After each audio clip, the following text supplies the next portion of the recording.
Jack Straw was one of the few props released on Spirit's final lineup, and is arguably one of the most fan favorite props of this year. Today's review will be on the Jack Straw animatronic made by Crazy Crate. I will show you a demo of Jack Straw before we start so you can form an opinion of your own, and then I will give you my final result of if I recommend this animatronic or not.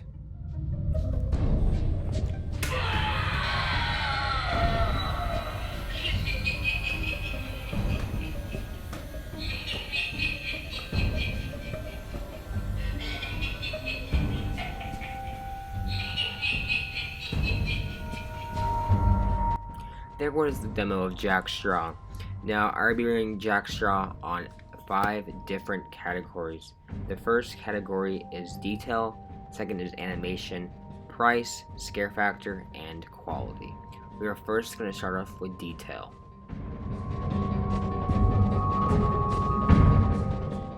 One thing I do love about Jack Straw is his detail. You can definitely tell his face kind of resembles Looming Strawman with this like little kind of slits in his mouth of different stitches.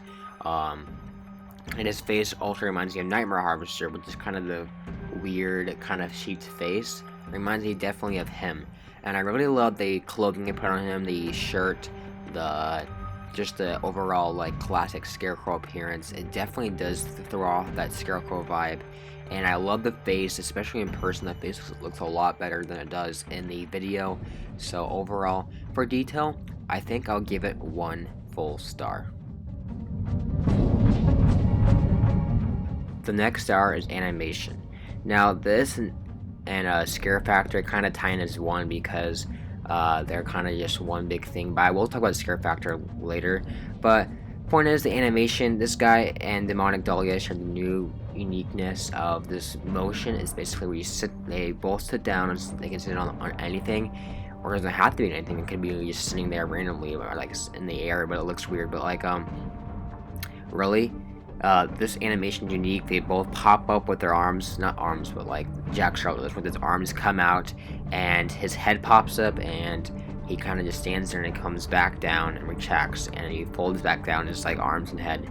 And overall, I think it's a pretty unique animation. It's something new that Demonic Dahlia used. So I think I will give it a star, probably for the uniqueness of the animation. So I give it a star for animation. I feel like price is another big thing to talk about because a lot of people just think that, it really is just a bunch of plastic and a bunch of this like fabric material made into just a prop, and it probably costs maybe like $50 to make. From China it probably costs like $20. Spirit probably gets it for like $50, and then they sell it for $200. Yeah, it's pretty arguable that it's probably not worth it, but when you compare it to other Spirit props and notice how it's so much more unique than other props that are like $200 or $230 or $250. It's definitely more unique than them. And not only that, but it's a whole new jump scare, a whole new thing, because this and Demonic Dahlia are the only props, and they're new for this year, to have this animation as of now. So I definitely think it's unique for them to have this animation, and for the price, I wouldn't say it's that bad. And I overall think it's a good price. The next debatable thing to talk about is the scare factor. Now, it's kind of mixed opinions. I've seen people talk about how this guy has a really good jump scare and it's pretty freaky and scary. It's going to scare somebody.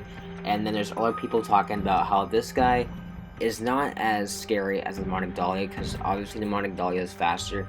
And the reason why she's even faster in the first place is because the fact that Jack Straw has his arms out, and so it kind of creates this kind of force push down, so it won't jump up as fast.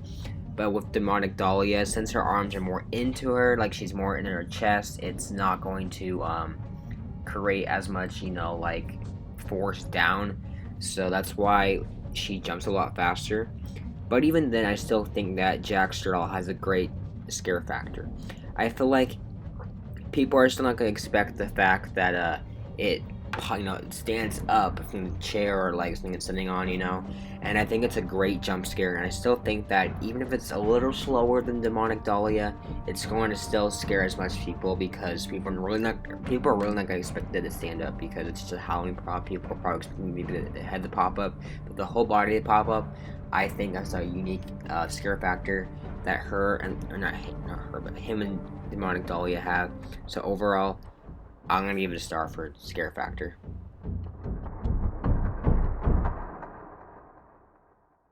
One thing I'm very unfortunate to talk about is quality. Now, while Jack Straw does have a lot of pros to him, as you notice, I've given him 4 out of 5 stars so far, and unfortunately, that's probably what's gonna stay at, because Jack Straw definitely lacks quality. I feel like him and Demonic Dahlia will lack it. There's this season, we're probably gonna see a lot of broken ones, a lot of complaints about them, because the setup and the quality is just horrendous. It's just so hard, and honestly, it's just horrible. It happens because there's just a lot of flaws. First flaw is how complicated their setups are. It's not really quality, but like you can definitely just see all the plastic and all the materials used for it. It's not that great, and it's probably not gonna last a long time like maybe some other spirit props would. And not only that, but the way they pop up is so complicated, because the chain gets stuck, and especially Jack Straw. I haven't seen Demonic Dahlia that much in person yet, or I've seen a lot of these about her, so I don't know how I feel about her. But one thing about Jack Straw is that his chain gets stuck and his head won't pop up with the arms. And you could go back and fix the chain and screw like the black cover and fix the chain, but I kind of modified mine. The chain connected to the head. I took off the ring closest to the bottom of the other chain on the module. I took one chain off, or I took one ring off, and I attached the hook to the second closest to the module, and it honestly works perfect now. But still, the point is that I can notice there's a lot of flaws with him, and that it might break, and I'm kind of worried it will. So definitely gonna look out for that during the season. But overall, I think I'm not going to give Jack Straw a star for quality, but he has gotten a 4 out of 5 on my rating scale. Surely, Jack Straw has gotten a fairly good amount of ratings for me, and I will honestly recommend it if you're willing to set with a difficult prop like him. So overall, that is my review of Jack Straw. I hope you enjoyed. If you didn't, make sure to subscribe to Halloween Haunter Day for more Halloween videos, and I'll see you guys in the next video, and goodbye.